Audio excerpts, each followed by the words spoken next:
encourage your soul, enlighten your mind, and empower your faith. This is the Light Network.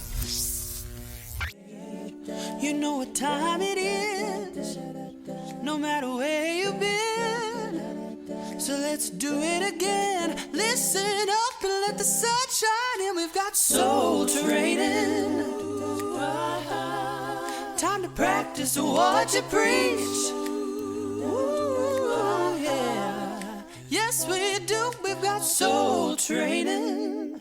And here's Daniel, Alan, and Joe. Hey, if y'all, did you happen to remember New Coke? You remember New Coke? Oh, yeah. I remember New Coke. Did you ever drink any New Coke? I did. It was nasty Coke, wasn't it? It was not Coke Classic. No, it was nasty. Are you a conspiracy theorist? No, Do usually. you think that was just all set up to generate controversy and then pull it off and then make more money with the original Coke? If it was, then it was unbelievably brilliant. No, I think it was a disaster, like the Cracker Barrel logo. I thought you were going to say like the Hindenburg. The humanity. That's the software you use, isn't it? Yeah, I do use Hindenburg software. Yeah, Okay. different Hindenburg. You know that, but okay. While we're on it, that's why they call this Hindenburg software that we record on, because of The humanity. that was one of the first recordings out there. Really? Yep. Things you learn. Yeah. Wow. And no charge for that. Did you ever? In case our listener didn't catch that reference, that broadcast he's talking about is where that stereotypical of humanity came from. It was part of that That's news right. broadcast. If you don't know your history, now you do. That was the Yeah, first you thing they do. said? I don't know if it was the first thing, but it was an early recording. Really? Yeah, actually, listen, can we talk about this off the air? Because I know, the first recordings were, but nobody cares. Really? At all, yeah. We care. We're talking about it. No, we're not going to talk about it. What about This New Coke? intro is going down like the Hindenburg. That's exactly right. We got to get back on topic. I was trying to Alan. talk about old Coke and New Coke, but what was better? The original. Old Coke for sure. The original, right? The Yeah, the original classic. Coke. Yeah, I can't drink soft drinks really anymore. I can't do it for lab reasons. That's why I can't do it. But I don't drink hard drinks for religious reasons. Really, that's cool. That's good to know that. Didn't know you had to clarify that. But Well, you said you couldn't drink soft ones, so yeah, what does that leave you with? well, I don't know. I need to recapture this intro. But old Coke and new Coke, you remember, okay, the original, we talk about things that are the original. We go back to the beginning. And we know with Genesis, that's the origin, the genesis of creation, genesis of beginning of everything. So we're going to spend a little time talking about, and Daniel's got you had a friend who sent you a question. Yeah. That we're going to talk about how are we in, and I don't want to mess this up, but speaking of original, I never liked New Coke either. I like the original Coke, but we understand with the original sin, that are we still being impacted by Adam's sin today? I won't tread into your lane much more. So That's kind of the topic roughly. And of course, we are being impacted by his sin. The question is, in what ways? And people can have different answers. Here's the question that my friend sent. They said, when you have time, could you tell me your understanding of original sin, the fall of man, and in relation to children, if they're born with a sinful nature or under the curse of sin, or are they born pure and in a right standing with God until they actually commit sin and understand the difference between good and evil? So we thought we'd talk about that question. that's a good question. I thought it was a good question. Yeah. So the first part of that is talking about sin and I guess being born into sin. Right. So let's tackle that first. When there's a precious, moments old baby, it's just entered this world. Those of the mindset that follow this original sin argument, they would, now correct me if I'm wrong, but most likely they would think that something is inherently sinful in that child. Yeah, and so with this whole idea of original sin, it is like Alan was saying, talking about Adam's sin and the consequences that people today still suffer because of his sin. And what this friend was getting at is the idea of a fallen nature, or a depraved nature, a sinful nature. That's what's controversial. Everybody believes that there are some consequences. When Adam sinned, we go back to that Genesis account, and you see he was kicked out of the garden, right? We no longer have access to the tree of life, and so death comes into the world. So there's that separation from God. Work gets hard. He's gonna have to work by the sweat of his brow. There's gonna be weeds, and your garden has weeds now because of Adam. There's pain in childbirth. There's these consequences of this fallen world, like you sometimes hear it said, that all go back to the results of Adam's sin. And so nobody, I don't believe, that believes in Adam would deny that we have a different world in some ways now than we do then. Where we would differ from a lot of our religious neighbors is we would believe that a newborn baby is born, as Alexander Campbell said, just as a newborn baby is as pure as Adam when God created him. We're starting at that same type of basis. Whereas much, maybe even most of Christendom would say in some way that there's a fallen nature. Either if you're a Calvinist, you're saying that there's just total depravity. And even if you're Orthodox or Catholic or Armenian, there's some level of maybe not totally depraved, but you're weakened in some way. You're more susceptible to sin than we would have been if Adam had never sinned. And that's sort of the underlying question. Does that make sense? Yeah, I think so. But real quick, turn to Matthew 18:3. Yes. Because in Matthew 18:3, this is Jesus speaking. And the qualities of little kids. Mm-hmm. He says, "Truly I say to you, unless you turn and become like children, you will never enter the kingdom of heaven."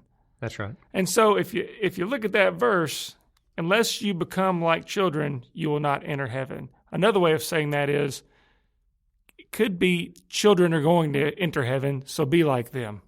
Yeah, we're not told for the children to become like the adults, and that's a reference, I think, to the innocence of children. Now, the Calvinists are going to point at that and say what that is actually about is the dependency of children, that children depend on their parents, and so we have to learn to depend on God.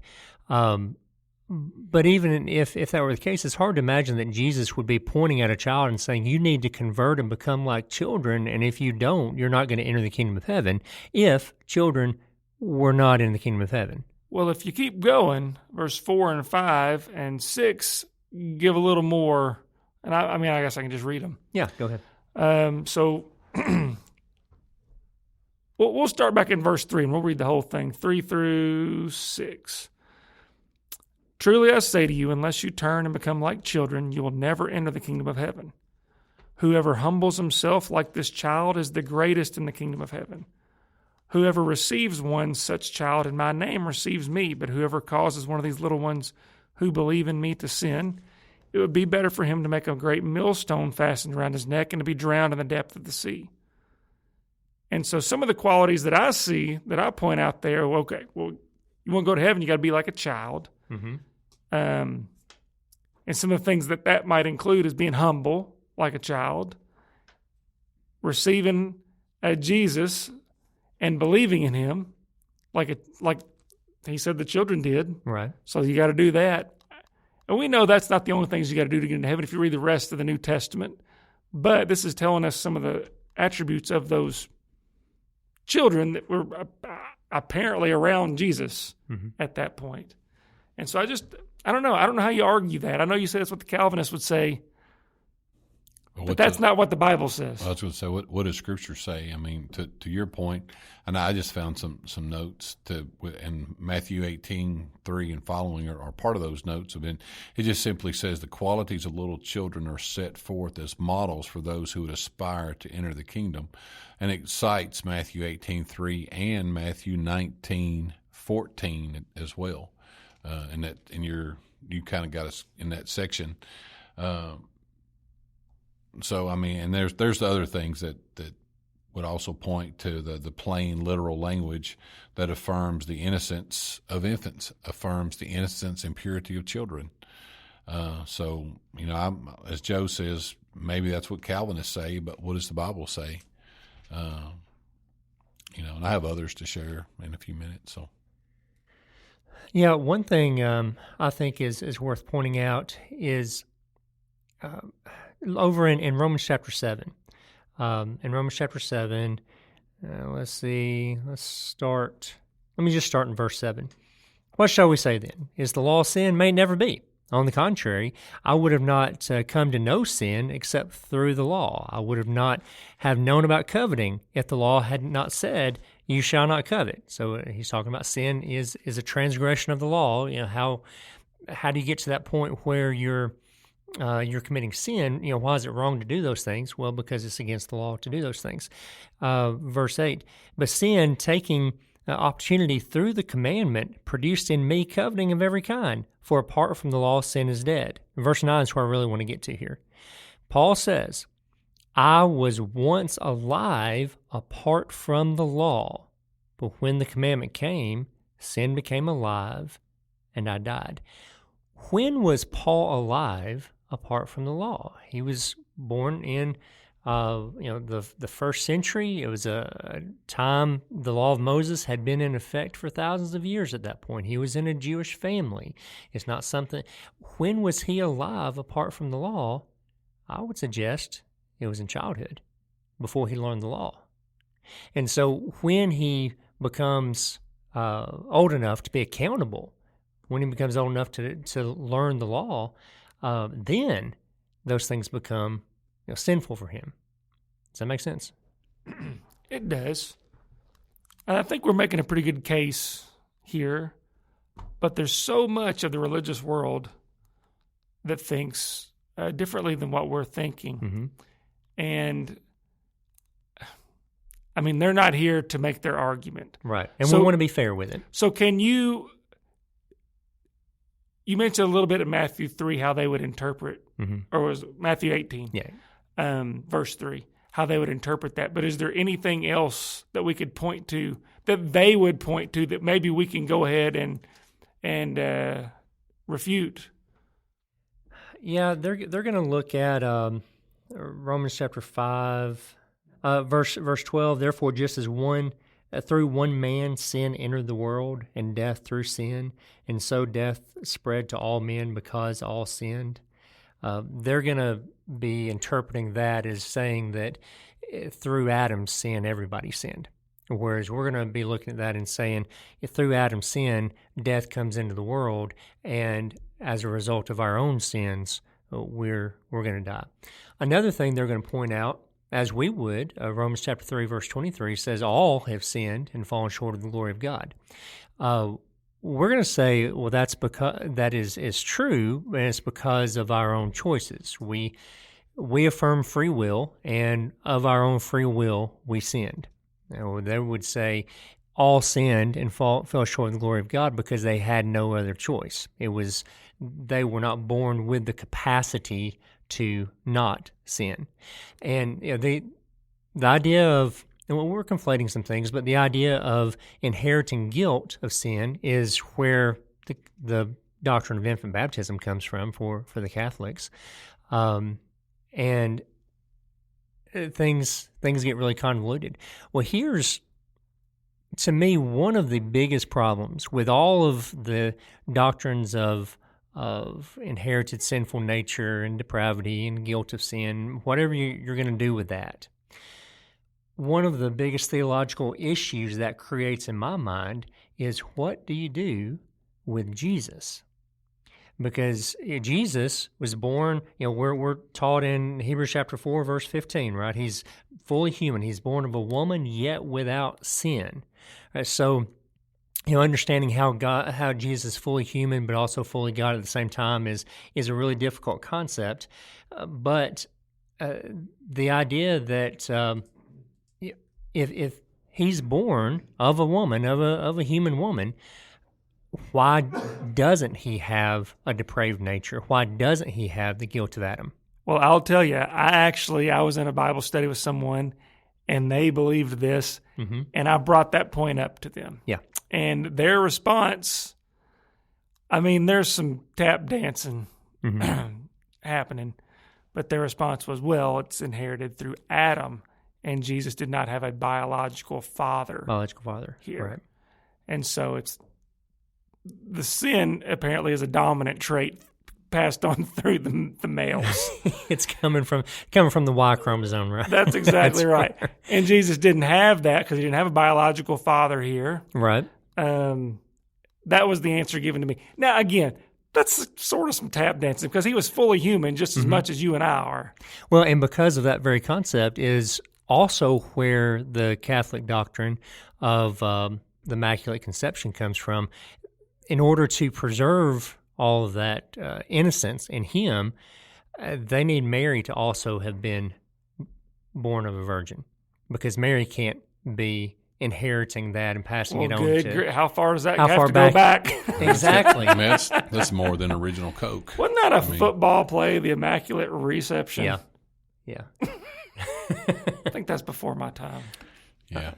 It was. That goes back a little ways. Yeah. I wanted to work in 6-7 of Romans 5, where Daniel was at. What was that? I'm sorry, Alan. I'm going back up to 6-7 of Romans 5. Romans 5, 6, 7. Yeah. For while we were still weak at the right time, Christ died for the ungodly. For one will scarcely die for a righteous person, though perhaps for a good person one would dare even to die. But God shows his love for us in that while we were still sinners, Christ died for us. So as you were looking at Romans 5 and verse 12, I went back up to 6, 7 of Romans 5 and made that connection that, to your point, that Adam brought sin and death into the world, but those who believed in Christ are full of hope. For Christ has reversed the consequences of Adam's sin and has given his own life in righteousness to secure their eternal glory. And that was a springboard of 6, 7 of Romans 5. Yeah, well, I feel you're really sneaky with your... Laying it on thick. He's laying it on pretty thick. If you folks didn't miss it, ask your kids, or if you did miss it. So I got a question. I got a question, though. So we're talking about original sin, but we would all agree that every man, save for one who died for all of us, has had sin. Yes. So why does this topic matter? That's a good question. Because they would agree that men have sin. Now, the timing of it is different. Right. But why does it matter? I guess in children. I know, Sure. I know Daniel is. I know he's ready to give a really good answer. But my short answer is, why does it matter? It's because people, as in certain walks of faith, they are saying that children need to be baptized, children need to be sprinkled, children are dealing with sin when the Bible says they're clearly that they're not. So it does matter. But if that's the case, and we talked about this just a minute ago before we started recording, if we're going to involuntarily baptize people, babies, if you will, well, then why aren't we dunking everybody we see and baptizing people randomly? If it doesn't take a choice, that's the flawed thinking here. And there are no examples in the Bible, no examples of a child being baptized or condemned in any way. I mean, there's 6, 7 examples of baptism, but none of them 8. are children. None of them are small children, and I think that's significant. And another reason that this matters, besides infant baptism, is kind of your basic outlook on people. Do you believe, we would say people are basically good, and they make mistakes, they sin, they do some bad things sometimes, but their basic nature of people is good. Whereas somebody that believes in total depravity is going to say, well, the basic nature of people is bad. People are bad, and they really can't be good. Most of the time when they're good, it's because they're doing it for bad reasons. They're being righteous for the wrong reasons. And the only way you can be good is if God in His grace calls you irresistibly to Him and makes you good. You keep throwing out the G word, good. So I'm going to have to ask, Mark 10:18, Jesus said to somebody who had called him good, "Why do you call me good? No one's good except God alone." And so how does that fit into this? Now, I know what I believe the answer to be, but I'm asking you guys. Well, how would you handle it then? Well, that verse, that would be taken out of context. Right. Context there is that the one that asked him that didn't realize who he was calling good. Jesus was trying to say, I am God. I am good. Right. You don't know that. You don't even know the significance of what you just said. You don't know what you just said. Yeah. That's the way I read it, and that's what I've been taught and what I've learned. Is there any other take on that? Right. Well, and you're totally right about that. But the word good does have different shades of meaning, and it has a wide spectrum of how we use it. And it is true that, in practicality, we do believe everybody sinned. Everybody has. Nobody is so good that they have saved themselves.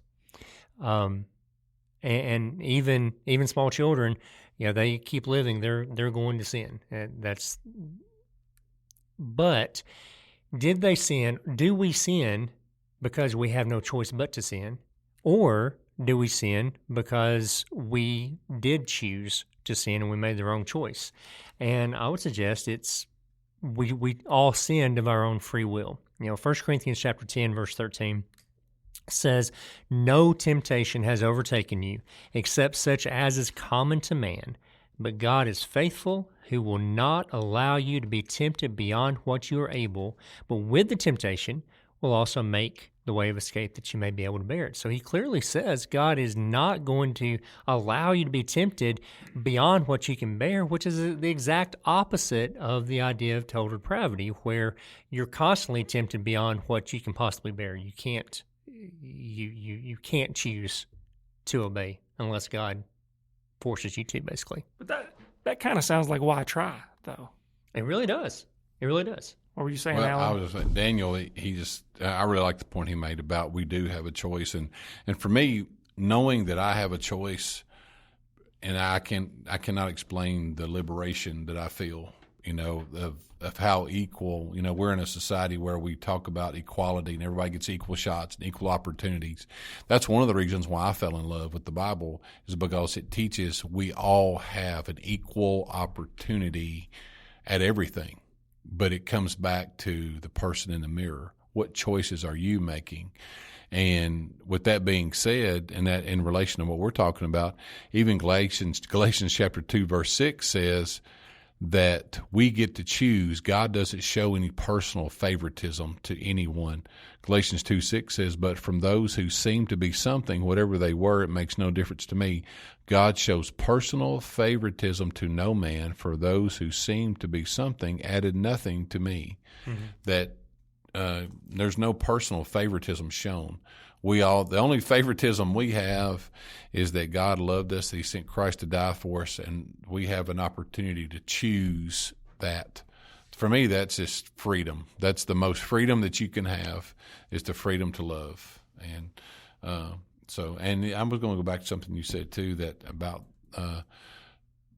there are 6 or 7 examples of. Actually, I counted 8, but you can't get to 8 without 6 and 7. So that is true. Yeah. We're doing And pretty good. another big question here that I think somebody that believes in total depravity would struggle with is, if God is just, then how could he create you without the ability to resist sin and then punish you for sin? That's a good point. Say that one more time. If God is just, then how could he create you without the ability to resist sin and then punish you for sin? Well, I probably don't have a theological or necessarily a biblical answer for that, but I posed a similar question to a gentleman at the Nashville School of Preaching because I really wanted to know if God knew that we were going to make mistakes and grieve him, why are we created? Why do we go through everything? And this gentleman said, "Okay, Alan, when you got married, you wanted children, right?" I said, "Sure." He said, "Well, did you realize they were going to cause you some heartaches and some problems?" I said, "I figured they would." He said, "But you still wanted kids, didn't you?" And for me, there was no questions for me after that. That made sense to me. That made sense to me. Right. So I hope that, to Joe's point.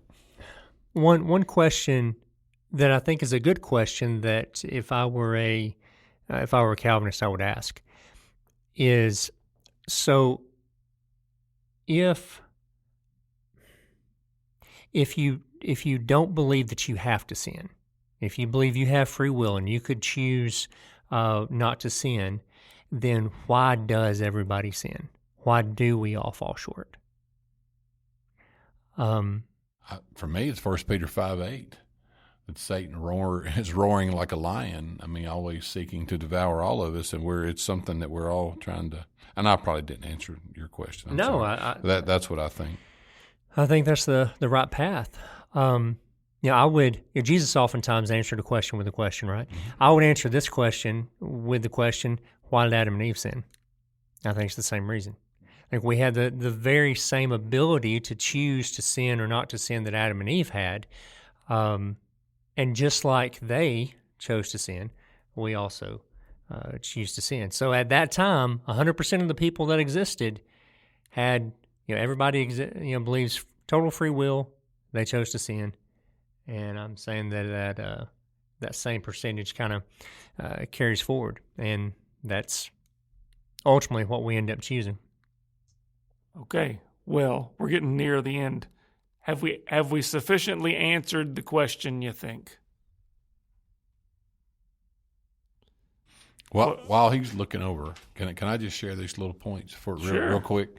I just found these points that teach us plainly the innocence of a child and infants. Ezekiel chapter 18, verse 20, Scripture plainly teaches that sin is not inherited. The son shall not bear the iniquity of the father. Point 2, real quick. Human sinfulness commences in that period of one's life that is characterized as youth. Genesis 8:21, Jeremiah 3:25, and one more, the final one. A child must reach a certain level of maturity before he's able to choose between evil and good. And that's found in Isaiah chapter 7, verse 15 and 16. Now, I don't know how old your son was. I remember the night it happened when he was baptized, but our children, we talked with them when they wanted to be baptized, and my wife and I both agreed that if you are at a point where you are concerned and you want to ask questions and discuss, then you have enough awareness to realize that you need to be baptized. And so, I think that's when that line is, they cross over to that point. Even though it's not tangible, you can't see it or touch it. Well, you can see it, you can observe. I mean, you're a parent, but I think it does matter, because this topic matters, because we got people teaching that the kids are born with sin when they're not, according to Scripture. All right, Daniel, you done with your research?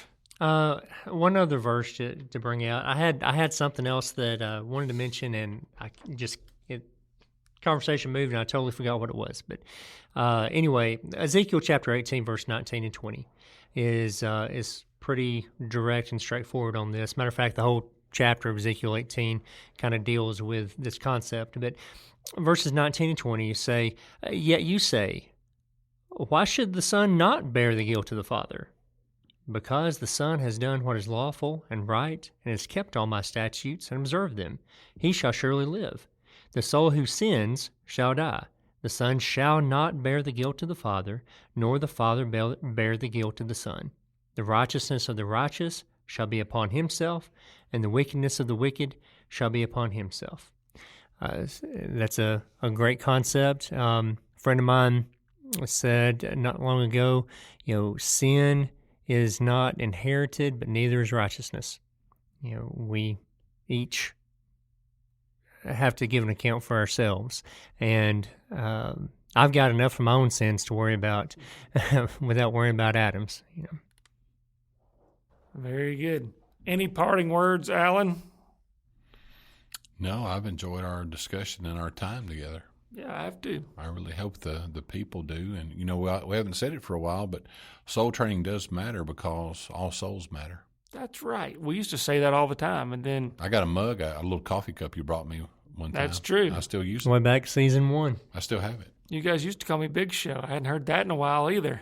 I think, I'm pretty sure we referenced Big Show in the last episode where you had to put in all that extra effort Well, for the you sound did. quality. Maybe so. there was a period of time where they used to call him Elvis Presley, and then they started calling him Elvis. Well, there's only one. And so it's kind of like, there's no reason to call him Big Show Joe. We just call him Joe, like Elvis. Yeah, I don't think I'm there yet. Maybe. I think you are. You got a whole You think that Cher used to go by her last name too? Bono.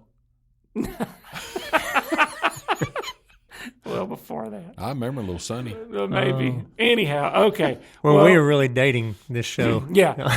Before we get in any more trouble, won't you or anybody says 6-7 again, won't you take us home, Daniel? All right, I appreciate that and don't want to inherit any more depravity. If you don't want to say 6-7, you can just say 42.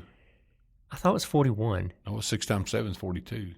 Yeah, okay. 41's another number they're saying all the time. I don't really know why. Anyway, so thank you, dear listener, for being a part of our, letting us be a part of your spiritual diet and your journey. We would love to hear from you. What comments, what questions do you have? We love listener questions. Send us 6 or 7 of them if you want to, and we'll deal with as many as we can. My kids are going to love this episode. My wife's going to hate it. I do every time I go to her classroom, though. My wife's a school teacher for 6th grade. And when I talk to her on the phone, she's in the classroom. If I go and visit, I try to find some way to drop in 6 and 7. And the entire classroom in unison will say 6, 7. I'll tell her, hey, I should be there by 6 or 7. 6, 7, everybody. Yeah. Anyway. So much for being evergreen with this. Yeah. We want to thank the elders at the South Grand Street Church of Christ for making soul training possible. On behalf of Alan and Joe, I'm Daniel. Until next time, keep soul training. Soul training. Time to practice what you preach. Ooh, yeah. Yes, we do. We've got soul training. To learn more, you can email us at soultrainingpodcast@gmail.com, or you can write to us, P.O. Box 503, Glasgow, Kentucky, 42142. That's Soul Training.